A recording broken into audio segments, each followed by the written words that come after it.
आजच्या आपल्या सखोल चर्चेत स्वागत आहे. आजचा विषय जरा गुंतागुंतीचा आहे, पण मला वाटतं तितकाच आकर्षक आहे. हो, नक्कीच. विषय आहे बायबलमधील भविष्यवाणींचा आणि त्यातही एका मोठ्या प्रश्नाचा. अंतिम एक आठवडा म्हणजे द फायनल वीक हा नेमका कधी सुरू होतो?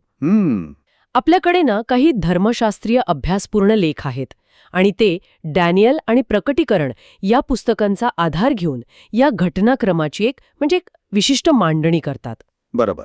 आणि या स्रोतांचा दावा असा आहे की बहुतेक लोक या शेवटच्या आठवड्याची सुरुवात चुकीच्या घटनेशी जोडतात. हो, हा एक मोठा गैरसमज आहे.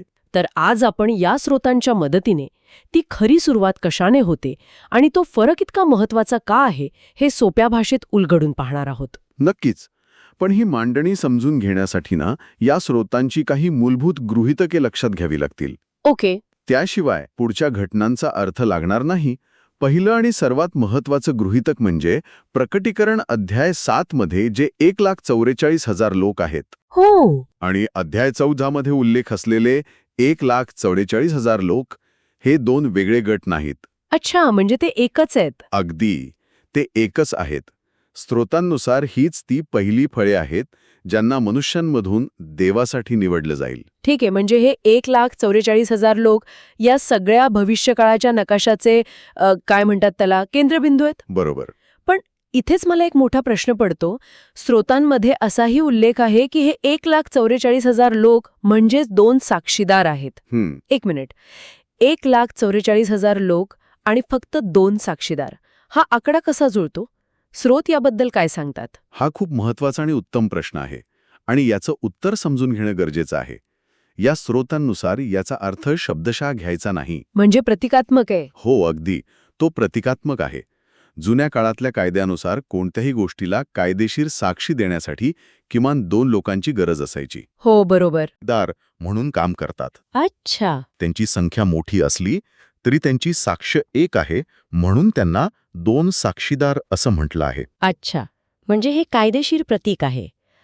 हे स्पष्ट झालं. तर मग या 1,44,000 लोकांचा किंवा या 2 साक्षीदारांचा प्रवेश कधी होतो? आणि इथेच तो मुद्दा येतो जिथे बहुतेक लोकांचा गोंधळ होतो. ओके. स्रोतांनुसार हे लोक 6वा शिक्का म्हणजे 6th सील उघडल्यावर प्रकट होतात. 6वा शिक्का. ठीक आहे. याचवेळी त्यांच्यावर शिक्का मारला जातो, म्हणजेच त्यांची निवड निश्चित केली जाते. प्रकटीकरणात असं लिहिलंय की ही शिक्का मारण्याची प्रक्रिया पूर्ण होईपर्यंत पृथ्वीच्या 4 कोपऱ्यातील देवदूत 4 वाऱ्यांना रोखून धरतात. कशासाठी? जेणेकरून पृथ्वी, समुद्र किंवा झाडांना इजा पोचू नये. थांबा, इथे वारे आणि देवदूत हे शब्द आले आहेत.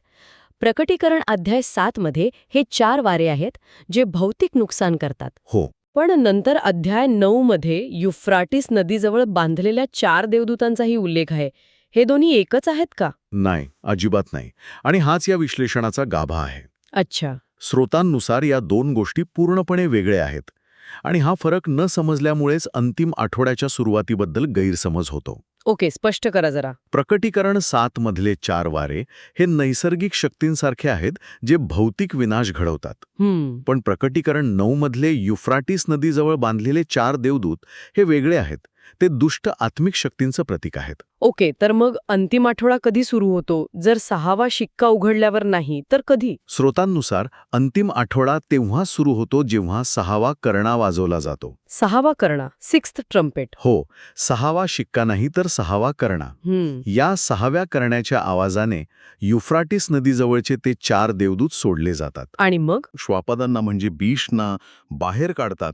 त्यांना सत्ता गाजवण्यासाठी मोकळे करतात. म्हणजे हा क्रम खूपच महत्वाचा आहे. खूप. 6वा शिक्का म्हणजे 1,44,000 लोकांची निवड होणं. बरोबर. आणि 6वा करणा म्हणजे श्वापदांना शक्ती मिळणं आणि खऱ्या अर्थाने अंतिम आठवड्याची सुरुवात होणं. अगदी. याला सोपं करण्यासाठी एखादी उपमा वापरता येईल का, म्हणजे लक्षात राहील? हो, नक्कीच. समजा एक मोठी आणि कठीण परीक्षा आहे. ठीक आहे. 6वा शिक्का उघडणं म्हणजे त्या परीक्षेसाठी पात्र ठरलेल्या विद्यार्थ्यांची यादी जाहीर होण्यासारखं आहे. त्यांची निवड झाली आहे. ओके, लिस्ट लागली. पण 6वा करणा वाजणं म्हणजे प्रत्यक्ष परीक्षेची घंटा वाजण्यासारखं आहे. अच्छा. ज्या क्षणी खरी परीक्षा सुरू होते. यादी जाहीर होणं आणि परीक्षा सुरू होणं यात मोठा फरक आहे, नाही का? हो, ही उपमा उत्तम आहे. आता हे एकदम स्पष्ट झालं. पण यादी जाहीर झाल्यापासून ते परीक्षेची घंटा वाजेपर्यंत, म्हणजे 6वा शिक्का ते 6वा करणा या काळात, या 1,44,000 लोकांना परीक्षेसाठी तयार तर व्हावं लागेल ना? त्यांना काही विशेष शक्ती किंवा आशीर्वाद मिळतो का? बरोबर. मला वाटतं इथेच तुमच्या स्रोतांमधली ती लवकरचा पाऊस आणि नंतरचा पाऊस ही संकल्पना येते, बरोबर? अगदी बरोबर. तुम्ही अगदी योग्य मुद्दा पकडला आहे. ही एक शेती संबंधित सुंदर उपमा आहे. सांगा ना त्याबद्दल. लवकरचा पाऊस म्हणजे अर्ली रेन हा पेरणीनंतर येणारा पाऊस, जो बीजाला अंकुर फुटण्यासाठी आवश्यक असतो. धर्मशास्त्रीय भाषेत सांगायचं तर हा पेंटेकॉस्टच्या दिवसापासून सर्व संतांना मिळणारा पवित्र आत्मा आहे. तो त्यांच्या विश्वासाची सुरुवात करतो. आणि नंतरचा पाऊस? नंतरचा पाऊस म्हणजे लॅटर रेन हा कापणीच्या अगदी आधी येणारा पाऊस आहे. तो धान्याला पूर्णपणे भरण्यासाठी आणि पीक तयार होण्यासाठी अत्यंत गरजेचा असतो. ओके. हा एक विशेष आणि शक्तिशाली आशीर्वाद आहे, जो स्रोतांनुसार केवळ त्या 1,44,000 लोकांनाच मिळतो. फक्त त्यांनाच? हो. आणि याच विशेष आशीर्वादामुळे ते त्या अंतिम संघर्षासाठी तयार होतात आणि मनुष्यांमधून खंडून घेतलेली पहिली फळे बनतात. म्हणजे असं म्हणता येईल का की सर्व सैनिकांना सामान्य प्रशिक्षण मिळतं, तो झाला लवकरचा पाऊस? हो. पण एका विशेष मोहिमेआधी कमांडोंना जे अतिरिक्त आणि तीव्र प्रशिक्षण दिले जातं, तो झाला नंतरचा पाऊस. अगदी समर्पक उदाहरण आहे.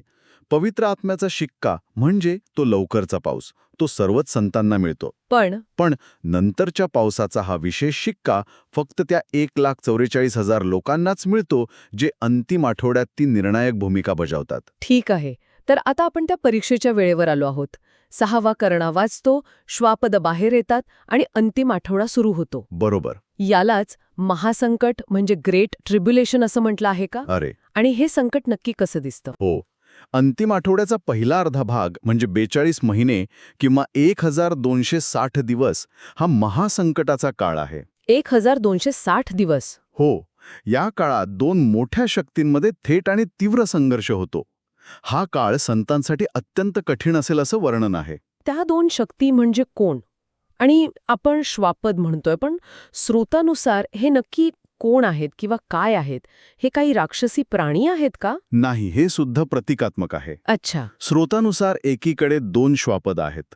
समुद्रातून येणारं श्वापद हे एका जागतिक सर्वशक्तिमान राजकीय सत्तेचं प्रतीक आहे. ओके. राजकीय सत्ता? तर जमिनीतून येणारं श्वापद, ज्याला खोटा संदेष्टा असंही म्हटलं आहे, ते एका फसव्या, चमत्कार करणाऱ्या धार्मिक व्यवस्थेचं प्रतीक आहे. म्हणजे राजकीय आणि धार्मिक शक्ती एकत्र? अगदी. या दोन्ही शक्ती एकत्र येऊन लोकांवर पूर्ण नियंत्रण मिळवण्याचा प्रयत्न करतात. आणि त्यांच्या विरोधात कोण उभं टाकतं? त्यांच्या विरोधात उभे असतात ते 1,44,000 लोक, म्हणजेच ते 2 साक्षीदार. अच्छा. हा संघर्ष वैचारिक आणि आत्मिक आहे. श्वापदांची शक्ती लोकांना स्वतःची उपासना करण्यास भाग पाडते. एक विशिष्ट खूण म्हणजे मार्क ऑफ द बीस्ट स्वीकारायला लावते. हो, ऐकलंय याबद्दल. आणि जे नकार देतात त्यांचा छळ करते, त्यांना ठार मारते. आणि दुसरीकडे हे 1,44,000 साक्षीदार या काळात सार्वकालिक सुवार्ता सांगतात. श्वापदाच्या उपासनेविरुद्ध लोकांना चेतावणी देतात आणि जे संत देवावर विश्वास ठेवतात त्यांचं रक्षण करण्याचा प्रयत्न करतात. म्हणजे हा एक तीव्र संघर्षाचा काळ आहे. पण या 1,44,000 लोकांचे रक्षण कसं होतं? श्वापदांची शक्ती त्यांच्यापर्यंत पोचू शकत नाही का? बरोबर. स्रोतांनुसार त्या 1,44,000 लोकांना देवाकडून विशेष संरक्षण मिळालेलं असतं. त्यांना इजा करता येत नाही. पण इतरांना? पण इतर संत ज्यांना हे विशेष संरक्षण नाही, त्यांना या काळात खूप त्रास सहन करावा लागतो आणि अनेकांना आपला जीवही गमवावा लागतो. हा 1,260 दिवसांचा संघर्ष संपल्यानंतर श्वापदाला त्या 2 साक्षीदारांना म्हणजेच त्या 1,44,000 लोकांना ठार मारण्याची परवानगी मिळते. काय? हो. आणि तेव्हा असं वाटते की जणू काही वाईटाचा विजय झालाय. 2 साक्षीदारांच्या मृत्यूनंतर तर सगळंच संपल्यासारखं वाटेल. म्हणजे जगात सत्याची बाजू घेणारा कोणीच उरणार नाही. मग पुढे काय? इथेच कथेला एक निर्णायक आणि आश्चर्यकारक वळण मिळतं. कसं? जगातले लोक साक्षीदारांच्या मृत्यूचा आनंद साजरा करत असतात, पण स्रोतांनुसार त्यांच्या मृत्यूनंतर लगेचच 7वा करणा वाजवला जातो, 7th ट्रम्पेट. 7वा करणा? आणि 7वा करणा वाजताच पहिले पुनरुत्थान होतं, द फर्स्ट रेझरेक्शन. पहिले पुनरुत्थान याचा अर्थ काय? याचा अर्थ ख्रिस्तामध्ये मेलेले सर्व संत, म्हणजे इतिहासाच्या सुरुवातीपासून ते त्या क्षणापर्यंतचे हो. आणि त्यावेळी जिवंत असलेले निवडलेले संत हे सर्व अचानक जिवंत होऊन वर स्वर्गात घेतले जातात. अरे वा. आणि यात ते 2 साक्षीदार म्हणजे ते 14,400 लोकही सामील असतात. थोडक्यात जे वाईटाचा विजय वाटत होता तोच क्षण देवाच्या लोकांच्या अंतिम विजयाचा ठरतो. हे तर अविश्वसनीय आहे. पण मग पृथ्वीवर राहिलेल्या लोकांचं काय, जे श्वापदाच्या बाजूने होते? संत वर उचलून घेतल्यानंतर पृथ्वीवर देवाचा क्रोध उतरतो, ज्याला 7 पीडा किंवा 7 प्लेग्स असं म्हटलं आहे. ओके. हा अंतिम आठवड्याचा दुसरा अर्धा भाग आहे. या काळात ती दुष्ट व्यवस्था, जिला बॅबिलॉन म्हटलं आहे, तिचा पूर्णपणे नाश होतो. श्वापदाचा न्याय केला जातो आणि सैतानाला, या सगळ्या वाईटाच्या मूळ स्रोताला 1000 वर्षांसाठी अथांग डोहात बंद केलं जातं. म्हणजे सगळ्याचा शेवट होतो. हो. या स्रोतांनुसार हा संपूर्ण घटनाक्रम म्हणजे एका मोठ्या प्रायश्चित्ताचा दिवस आहे, डे ऑफ अटोनमेंट. अच्छा. याला अधिक स्पष्ट करायचं झाल्यास 7 पिढा म्हणजे पवित्र स्थानाचं प्रायश्चित्त, श्वापदाचा न्यार म्हणजे नरकाचं प्रायश्चित्त आणि सैतानाला बांधवणं म्हणजे पापाच्या मूळ स्रोतालाच दूर करणं. वा. प्रत्येक घटनेचा एक खोल प्रतिकात्मक आणि वास्तविक अर्थ आहे. अगदी. तर या सखोल चर्चेचा निष्कर्ष असा आहे की अंतिम आठवडा 6व्या शिक्क्याने नाही तर 6व्या करण्याने सुरू होतो. बरोबर. जेव्हा युफ्रेटिस नदीजवळचे 4 देवदूत सोडले जातात आणि समुद्रातून व जमिनीतून श्वापदे बाहेर येतात, तेव्हा 1260 दिवसांच्या महासंकटाची सुरुवात होते. हो. आणि या काळाच्या शेवटी संतांच्या पुनरुत्थानाने देवाचा विजय होतो. होय. आणि ह्या घटनाक्रमाच्या शेवटी एक खूप महत्वाचा आणि विचार करण्यासारखा मुद्दा आहे, जो या स्रोतांचा खरा गाभा आहे. तो कोणता? या सर्व घटनांचा, विशेषतः पहिल्या पुनरुत्थानाचा, अंतिम उद्देश केवळ न्याय करणे किंवा दुष्टांचा नाश करणे नाही, मग काय आहे? तर देवाच्या आज्ञांची सत्यता आणि न्यायता सिद्ध करणे आहे. देवाच्या आज्ञांची सत्यता सिद्ध करणे हा खूप मोठा आणि गहन विचार आहे. याचा नेमका अर्थ काय? म्हणजे पुनरुत्थानासारख्या घटनेमुळे एखादा नियम किंवा आज्ञा योग्य आहे हे कसं सिद्ध होतं? याचा अर्थ असा आहे की सृष्टीच्या सुरुवातीपासून एक प्रश्न निर्माण झाला होता. देवाची आज्ञा पाळणं खरोखरच श्रेष्ठ आहे का, की स्वतःच्या इच्छेप्रमाणे वागण्यात जास्त स्वातंत्र्य आहे? महासंकटाच्या काळात जगाला 2 स्पष्ट पर्याय दिसतात. कोणते 2 पर्याय? एकीकडे श्वापदाची आज्ञा, जी तात्पुरती सुरक्षा आणि सामर्थ्य देते, पण तिचा शेवट विनाश आहे. आणि दुसरीकडे देवाची आज्ञा, जी पाळल्याने त्रास होतो, मृत्यूही येऊ शकतो, पण तिचा शेवट अनंत जीवन आहे. अच्छा, म्हणजे प्रत्यक्ष पुरावा मिळतो. अगदी. जेव्हा संत मृत्यूवर विजय मिळवून पुनरुत्थित होतात, तेव्हा संपूर्ण सृष्टीला, देवदूतांना आणि विश्वातील सर्व प्राण्यांना याचा जिवंत पुरावा मिळतो की देवाचा मार्गच जीवनाचा मार्ग आहे. आणि याचा परिणाम काय होतो? ही घटना पाहिल्यावर त्यांच्या मनातील देवाच्या नियमांविषयीची कोणतीही शंका पूर्णपणे नाहीशी होते. अच्छा. स्रोतांनुसार यामुळे त्यांची स्वतंत्र इच्छाशक्ती म्हणजे फ्री विल पूर्ण होते. हो. कारण आता त्यांना चांगल्या आणि वाईटाचा अंतिम परिणाम प्रत्यक्ष दिसलेला असतो. आणि एकदा त्यांची इच्छाशक्ती अशी पूर्ण झाली की ती पुन्हा कधीही पाप करणार नाहीत. आणि त्यानंतर?